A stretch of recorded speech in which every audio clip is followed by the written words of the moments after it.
আমার মনে হয় মাননীয় আইনমন্ত্রী বিষয়ে অ্যাড্রেস করতে চান। দয়া করে মাননীয় আইনমন্ত্রীকে মাইকটা দিবেন প্লিজ। মাননীয় স্পিকার, আপনাকে ধন্যবাদ। আপনার মাধ্যমে মাননীয় সদস্যকেও ধন্যবাদ যে উনি একটি অতি গুরুত্বপূর্ণ ইস্যু আপনাদের সামনে এনেছেন। উনি দুইটি বিষয় বলেছেন, pandemic and act of god.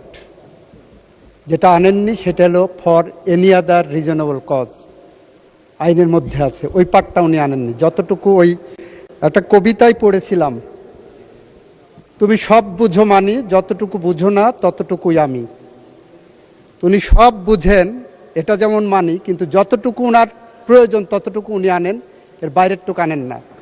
অবশ্যই সংসদের, অবশ্যই নির্বাচনে যাওয়ার জন্যই এই 8 সপ্তাহ বা 7 সপ্তাহ 8 সপ্তাহ সরকার দায়িত্ব গ্রহণের পরে, গত 18 মাসে যখন নির্বাচন হয়নি, আমরা দায়িত্ব গ্রহণ করার পরেই বার কাউন্সিলের নির্বাচন উদ্যোগ গ্রহণ করেছি। এবং সেই ব্যাপারে বার কাউন্সিল একটি স্বায়ত্তশাসিত প্রতিষ্ঠান, আপনি জানেন, তারা স্বকীয়ভাবে স্বাধীনভাবে সিদ্ধান্ত নেন। মাননীয় স্পিকার, বার কাউন্সিলের উনি যে কথাটা বললেন, জ্বালানি মন্ত্রণালয়কে টেনে এনে শুধুমাত্র একটা কারণে, সেই প্রেস রিলিজ আমিও পড়েছি, আমার নোটিশেও এসেছে, উনি যে জিনিসটা বলেননি সেটা হলো ঢাকা বার সহ বেশ কয়েকটি বার অ্যাসোসিয়েশন থেকে বার কাউন্সিলের কাছে অনুরোধ এসেছে যে তাদের ওখানে এখন নির্বাচন চলছে, তাদের নির্বাচন প্রক্রিয়া সমুন্নত রাখার জন্য, এইটাকে নির্ঝঞ্ঝাট রাখার জন্য,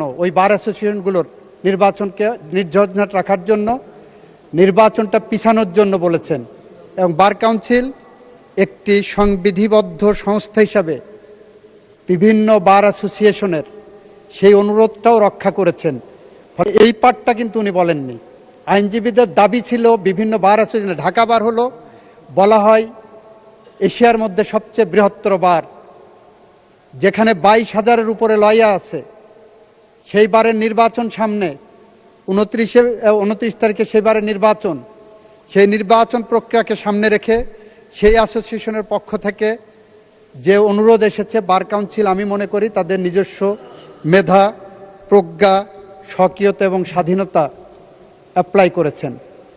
সেই কারণে সেখানে আমরা কোনো হস্তক্ষেপ করিনি। আমরা চাই ওনার মতোই যে বার কাউন্সিলের একটি স্বাভাবিক নির্বাচন প্রক্রিয়া এগিয়ে যাক, এবং সেই প্রক্রিয়া এগিয়ে যাওয়ার জন্য আমাদের পক্ষ থেকে আমরা সেখানে হস্তক্ষেপের মধ্যে যাচ্ছি না। আমরাও চাই, ওনার মতোই চাই, বার কাউন্সিল স্বাধীনভাবে সিদ্ধান্ত নিয়ে তারা এই ব্যবস্থা গ্রহণ করবেন। আপনাকে ধন্যবাদ মাননীয় স্পিকার, মাননীয় সংসদ সদস্যকে ধন্যবাদ।